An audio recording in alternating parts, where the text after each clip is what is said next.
England తో మూడో టీ20కి ముందు టీమిండియానే ఫేవరెట్. మన కుర్రాళ్ళు ఊపు ఉత్సాహం ముందు బస్బాల్ టీం మరోసారి తల వంచాల్సిందేనని అందరూ అనుకున్నారు. కానీ ఊహించని విధంగా భారత జట్టు బోల్తా కొట్టింది. బ్యాటర్లు పండుగ చేసుకునే పిచ్చి మీద టీమిండియా బ్యాట్స్మెన్లు చేతులు ఎత్తేశారు. చేజింగ్ కు రికార్డు ఉన్న రాజ్కోట్ పిచ్చి మీద 172 పరుగుల టార్గెట్ అంటే పెద్ద కష్టం కాదు. అయితే మన బ్యాటర్లు తేలిపోయారు. అలాగే ఇప్పటి వరకు జరిగిన 3 టీ20లను పరిశీలిస్తే ఇద్దరు ప్లేయర్లు టీంలో ఉండి కూడా లాభం లేదనిపిస్తుంది. స్పిన్ కు అనుకూలించే ఇండియన్ పిచ్ల మీద రెండో స్పెషలిస్ట్ స్పిన్నర్ గా రవి బిష్ణోయ్ జట్టులోకి వచ్చాడు. కానీ జీరో పర్ఫార్మెన్స్ తో ఫ్యాన్స్ ను నిరాశపరిచాడు. కోల్కతా, చెన్నై పిచ్లపై మిగతా స్పిన్నర్లు రెచ్చిపోయి వికెట్లు తీస్తుంటే మొదటి 2 టీ20లో కనీసం ఒక్కటంటే ఒక్క వికెట్ కూడా తీయలేదు. ఇక రాజ్కోట్ వేదికగా మూడో టీ20లో రవి బిష్ణోయ్ పర్ఫార్మెన్స్ గురించి ఎంత తక్కువ మాట్లాడుకుంటే అంత మంచిది. అసలే గెలవాలన్న కసి ఊపి మీద ఉన్న ఇంగ్లాండ్ బ్యాటర్లకు మనోడు చిక్కుకుపోయాడు. 4 ఓవర్లు వేసి ఏకంగా 46 రన్స్ ఇచ్చాడు. ఒక్క వికెట్ మాత్రమే పడగొట్టాడు. దీంతో అతనికి 4వ టీ20 నుంచి తప్పిస్తేనే మంచిది అంటున్నారు విశ్లేషకులు. ఇక ఈ టీ20 సిరీస్ లో వాషింగ్టన్ సుందర్ కూడా పూర్తిగా తేలిపోయాడు. రెండో టీ20లో జట్టులోకి వచ్చిన పెద్దగా ఇంపాక్ట్ చూపలేకపోయాడు. రెండో టీ20లో 1 ఓవర్ వేసి వికెట్ మాత్రమే తీశాడు. ఆ తర్వాత చేజింగ్ లో కాస్త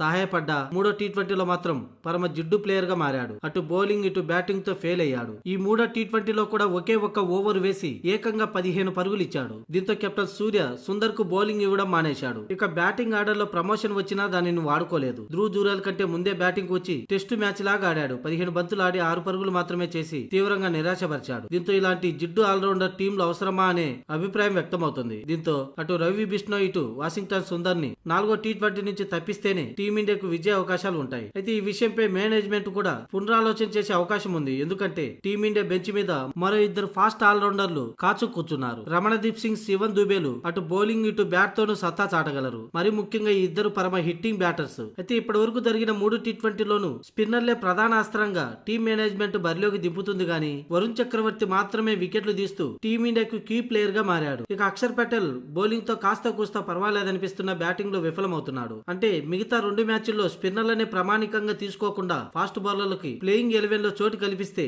మంచి జరిగే అవకాశం ఉంది. ఎందుకంటే ఇంగ్లాండ్ 4 ఫాస్ట్ బౌలర్లతో బరిలోకి దిగుతుంది. అయినా మూడో టీ20లో విజయం సాధించింది. దీన్ని పరిగణలోకి తీసుకొని టీం మేనేజ్మెంట్ ప్లేయింగ్ 11 ఎంచుకోవాల్సి ఉంది. అయితే ఒకేసారి టీం మేనేజ్మెంట్ ఇద్దరు స్పిన్నర్లను తప్పించే సాహసం చేస్తుందా అంటే అనుమానమే. ఒకవేళ రవి బిష్ణోయ్ ని కాకపోయినా వాషింగ్టన్ సుందర్ ని మాత్రం తప్పక పక్కకు తప్పించాల్సింది. అతడి స్థానంలో రమణదీప్ సింగ్ ఆడించాలి. ఇక వరుసగా విఫలమవుతున్న ధ్రువ్ జురేల్ స్థానంలో శివన్ దుబేన్ ఆడిస్తే సరిపోతుంది. దీంతో వరుణ్ చక్రవర్తి, అక్షర్ పటేల్, రవి బిష్ణోయ్లతో 3 స్పిన్నర్లు ఉంటారు. ఇక మహమ్మద్ షమి, హార్దిక్ పాండ్యా, రమణదీప్ సింగ్, శివన్ దుబే రూపంలో 4 ఫాస్ట్ బౌలర్లు ఉంటారు. మామూలుగా అయితే టీమిండియాలో టాప్ ఆర్డర్ పరమ దరిద్రంగా ఆడుతున్నారు. ముఖ్యంగా సంజు శాంసన్, కెప్టెన్ సూర్యకుమార్ యాదవ్ తీవ్రంగా నిరాశపరుస్తున్నారు. దీంతో 4వ టీ20లోనైనా వీళ్ళు ఫామ్ ను అందిపుచ్చుకుంటారేమో చూడాలి.